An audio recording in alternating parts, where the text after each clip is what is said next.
I'm obsessed with it now. I think it's the most beautiful chair I've ever seen, frankly.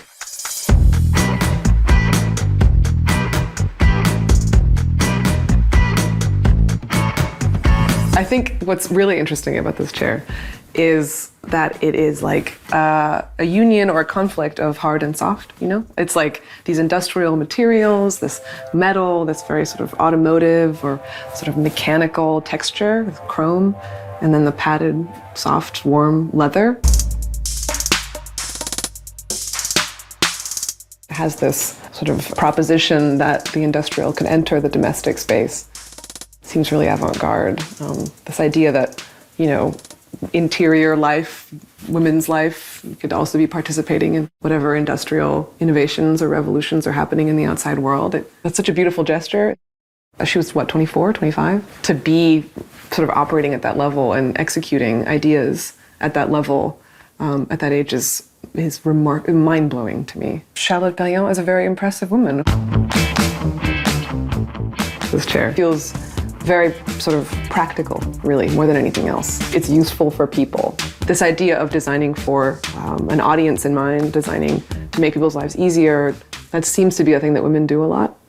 At least in my experience studying, you know, women in technology. That's what women in technology have always done, make technology useful for people.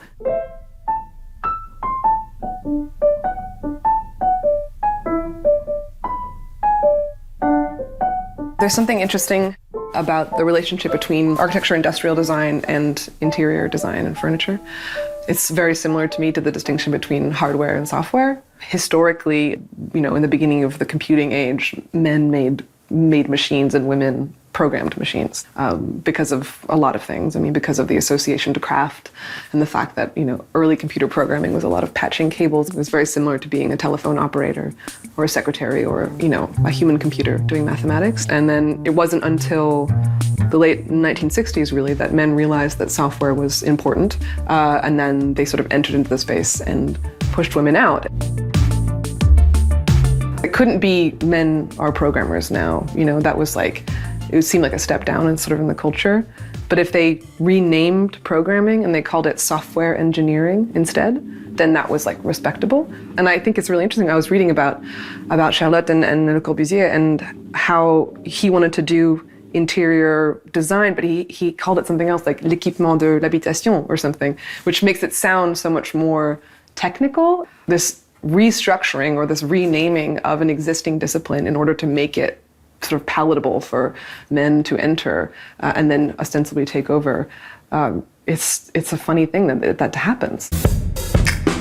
Yeah, it's somewhat unclear to me what the nature of the relationship was there with Le Corbusier. In some cases, her name was completely sort of absorbed by Le Corbusier's name, even though there were some designs that she brought to him that were fully executed, already in production, you know, already prototyped before she even met him. It's funny, I mean, I read some interviews with her where it doesn't seem like she's that angry about having, you know, not gotten the credit she deserved for those chairs. It almost makes me question the desire to be remembered at all, frankly, because in order to be remembered by history, you have to really want to. I mean, it's not something, I mean, of course, sometimes fate intervenes, but a lot of people that are sort of, you know, legendary figures like this, like Le Corbusier or like Steve Jobs or something, are people who made an effort to make sure that their story is the one that was told. And I think there's a difference between people like that and people like maybe what Charlotte seems like to me, which is that someone who was really good at working with others and someone who was good at keeping the peace and who really cared about the work above anything else and dedicated herself to the craft of the thing because she loved it, not because she wanted to be famous for it. If you can have something that is beautiful and comfortable at the same time, it takes a very specific kind of person to make that. Someone who thinks both with mind and body and who cares about people, you know, who cares about something beyond the aesthetic singularity of being a great genius, but who actually wants to make something that people can use and enjoy. It's more of a gift, you know, than it is something else.